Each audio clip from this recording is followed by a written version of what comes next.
oui, l'ascenseur, rendre l'appareil, tout ça, oui. Mais une fois qu'il devient grand, ou alors le père ou la mère ou quoi, bon, bah, il n'y a pas cette honte-là. Pourquoi? Parce que on paye le loyer, on paye les traites, tu comprends? Donc on se donne, on prépare, on a nettoyé la maison, on a cuisiné et tout, donc on a un mérite, donc on se sent chez soi.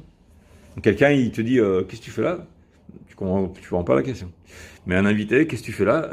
Je sais pas, ça va, tout va bien, je peux aller ailleurs, c'est pas grave, tu vois. Donc ça s'appelle le pain de la honte. Donc Hachem Barach, il nous a donné toute la Torah avec toute la Kedusha, la luminosité extrême. Mais comme il y a eu le problème du pain de la honte, il nous a ensuite tout enlevé pour le réescalader petit à petit, jusqu'au bout. Mais en escalade avec des efforts. Donc l'étude avec la Kedusha. Et le paroxysme, c'est quand on arrive à Shavuot. C'est pour ça aussi ce qu'on va, il dévoile Bamikvé, etc., pour devenir récipient, tu vois.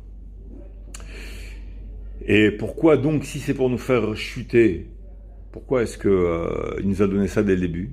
Entre guillemets, fallait pas nous le donner alors. Laisse-nous. La chute, c'est dur quand même de chuter d'en haut jusqu'en bas. C'est une chute qui est très dure. On pourrait que se relever.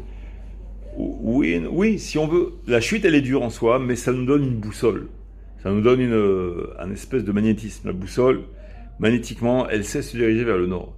Et nous, intuitivement, on ressent quelque chose, une nostalgie, une intuition, une sensibilité. Pourquoi? Parce qu'on a reçu ça dès le début et on l'a oublié. Mais l'oublier, c'est différent que de celui qui n'a jamais vu ça de sa vie. Et donc on a reçu tous les charrets Gdusha, les portes de la Gdusha. Et ensuite on les a repris pour qu'on puisse les regagner avec le labeur, avec l'effort. Mais ça n'a pas été en vain. Ça nous a laissé une impression à l'intérieur, comme quelque chose qui va nous guider ou qui va parfois nous aider à ne pas prendre la mauvaise route, quoi.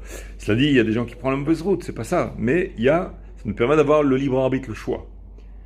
Quand il y a un appât, un mauvais appât, alors il y a le magnétisme de la nostalgie qui fait que il y a un certain équilibre qui va nous permettre de jauger et de peser le pour et le contre, de se dire ça me dit pas grand chose.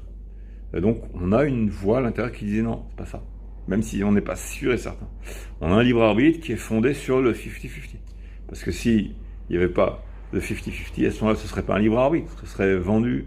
Dès le début, on sait qu'on va être attiré par le mal et donc on n'a aucune chance. D'accord? C'est pas le cas. Il y a l'appât du mal, mais l'appât du bien aussi. Et donc Le mal, c'est le matériel. peu importe le matériel, ça correspond le matériel, si tu veux, c'est la porte du mal dans le sens où ça va nous faire oublier l'acharnement au bien. Ça va nous affairer et accaparer à se concentrer sur le matériel. Et donc on va oublier en fait de réviser, de se concentrer, tout ça.